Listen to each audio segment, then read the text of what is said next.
Greetings, everyone. Happy Thursday morning to you. It's your buddy Choppadong, and I represent DFSArmy.com, one-stop shopping all things daily fantasy sports. Obviously, visit the comment section down there below. Become a VIP today. We had 10 winners, 10 people in the DFS Army chop up that Millie Maker out there on FanDuel last night. 3,500 bucks each. Yes, not a million to first, more like 3,500 to a million people. But it's better to be in that tie than not in that tie. Am I right?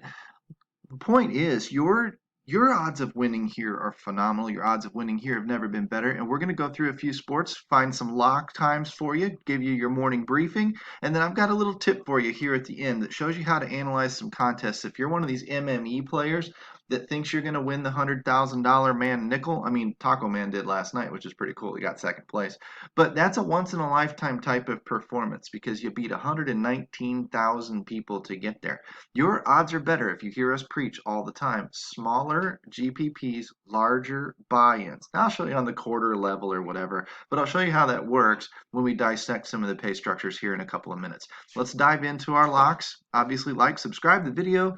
If you want this type of content coming out to you, it's an easy way to show you how to get up and rolling for the day and show you the basic slate or basic day breakdown. We go to NBA, we see there are 6 games locking at wow, 2:30 p.m. today. We got a lot rolling out. We got to really move on it if we're going to get up and running for today's contests. We have some little bit later ones tonight. Of course, 2 games later tonight. And then, of course, the weekend will also be loaded as well. MLB has a big 12-game slate at 7:05 tonight. Early game was canceled. Cardinals tested positive for the Rona, which I live in St. Louis. I'm not going to be talking to my buddies today. I'm going to let them have their space, make them mask up, do that whole bit. But we've got 8 games in tiers. We've got a turbo slate of 4 games. It has some okay prizes on it. This one is more featured. This would be the one that I would chase over this one. But I'll tell you what, if you find some satellites on something like this, not a lot of people are going to play that slate. And one way to leverage your money is to get into those satellites near lock. Look for things that pay out 4, 5, 6 tickets, but only have like 12 people in the contest.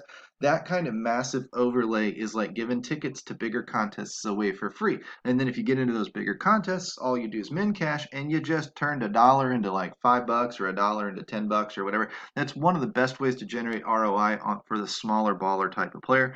Golf, of course, we've got showdown slates coming along each and every morning. Sometimes the tee times get moved back, so you have to pay attention in the golf room. Hockey will be coming up this week. Hockey, my tip to you, correlation just like baseball. It's baseball's ugly stepsister. It is probably my favorite DFS sport to play and to watch. I love baseball a lot too, but I love hockey. I love the lines. I love correlating the points, getting the goal, getting both assists for that stack slam, and jumping up that leaderboard in giant chunks.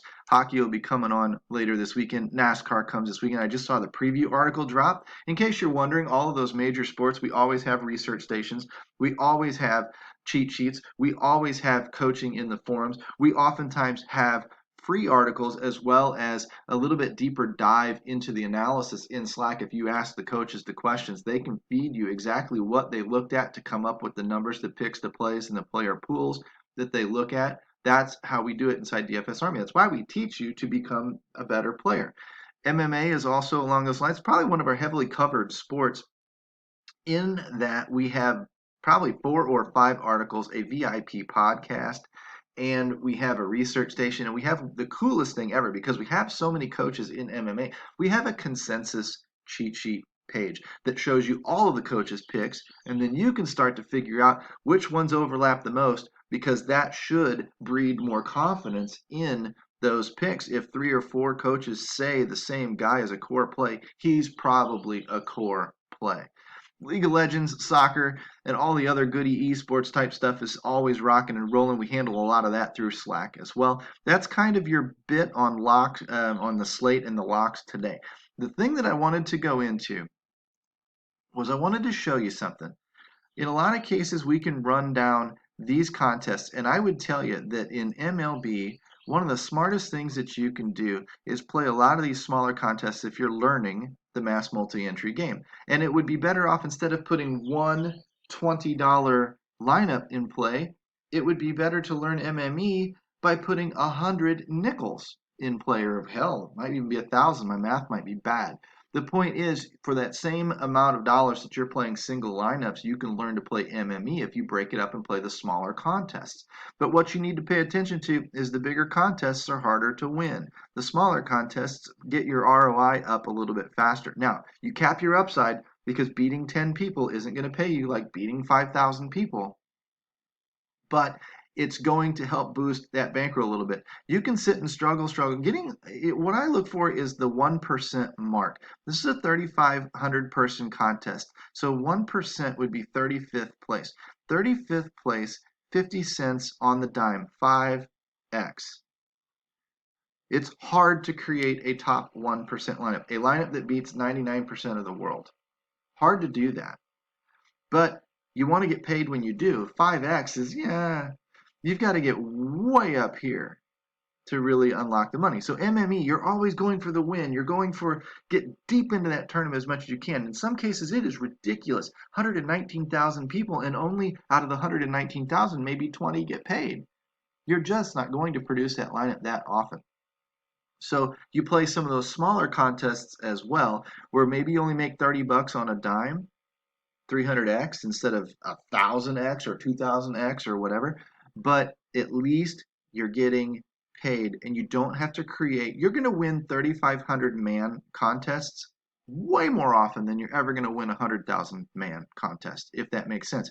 But even better yet, if you still find yourself struggling in contests like these to get past that 1% mark, get yourself down into a contest like this one. 11th place. And now in 11th place on that dime, you're getting 7.5x. See the difference? 5x versus 7.5x. It's a little bit of a boost to your bankroll. If you get inside that 1% mark, it's a little bit better for you. Now, first place doesn't pay as well, but you're going to win this more often than you're going to win theoretically. You're going to win an 1,100 man tournament 3 times as often as you win a 3,500 man tournament. Does that make sense? It's just math, guys. So when I scroll down a little bit farther, I'll tell you where I would even stick my money. Let's look at this one really quick, just because it's a quarter, and I'm going to talk about quarters for a second, and then we're going to burn out of here. 23,700 people, 237th place is a top 1% lineup. Pays 6x, 6 quarters. Okay, so not bad. Better than 5x, not as good as 7.5x, but 6x, that's about standard these days. These contests get so top heavy up here to get all of the newbies chasing the big money. I want to turn my quarter into 250 bucks. Guess what? You're never going to do it. Unless you play for this contest to win and you get lucky a little bit along the way, or you commit and stay on this contest. You're going to go for 3 months, get frustrated and quit. Guess what? You never really had a shot. If you're going to commit to MME, the MME lifestyle, you need to commit to it. You need to stick it out, because it could take a long time to get that win. But when you finally get that win, it recovers a lot of those losses. If you bail and go chase some other contest idea or some other shiny new toy, then you're never going to, this is a long-term losing proposition for you. It just is.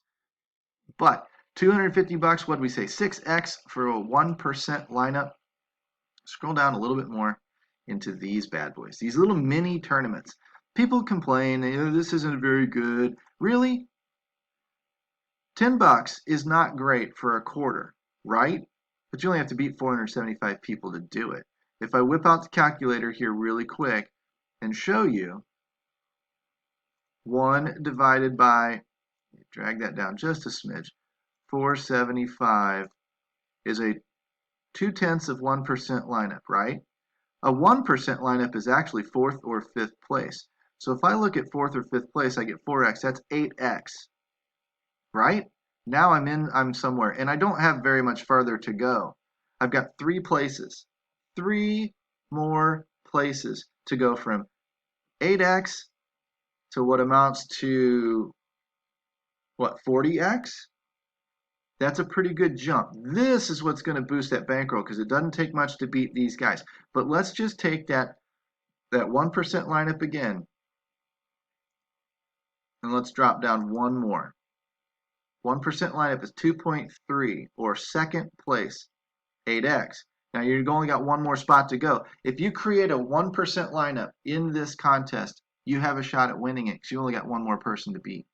When you're only dealing with these small numbers of people, 200, 300, 400 people, lower scores win. Now, you might need 290 points on a big night to beat 119,000 people, and you're never going to score that unless everything comes together for you perfectly right. You might only need 210 points to win this one.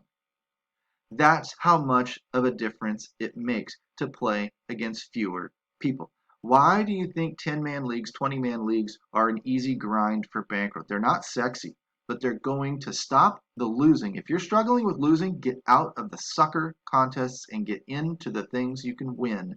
Then start scaling your way back up. I would play these contests on DraftKings first, then I would start adding small smidges of those other bigger contests until I became more successful and had a track record to prove that I could get into these bigger contests and compete. But I got news for you. If the contest gets too big, you can't compete anymore. So find the sweet spot somewhere in that, say, 500 to 5,000 person range, and save those other big GPPs, 50, 60, 70,000 people, for when you're really wanting to just kind of take a lottery ticket shot at something. Or you've got a big enough budget to overcome any and all of that losing, because it's going to be a long, long, long run before you finally win that thing, if you ever win it. That's my tip to you. Hopefully you guys enjoy this type of content. Come inside dfsarmy.com, take a peek at us. You can even try us for free. I'll throw that link in the comment section down here below. And for those of you that are VIPs, guys, let's get after this thing and let's do some more winning tonight. The content will be there. The coaches will be there. Hopefully we see you in the winner's circle. Take care.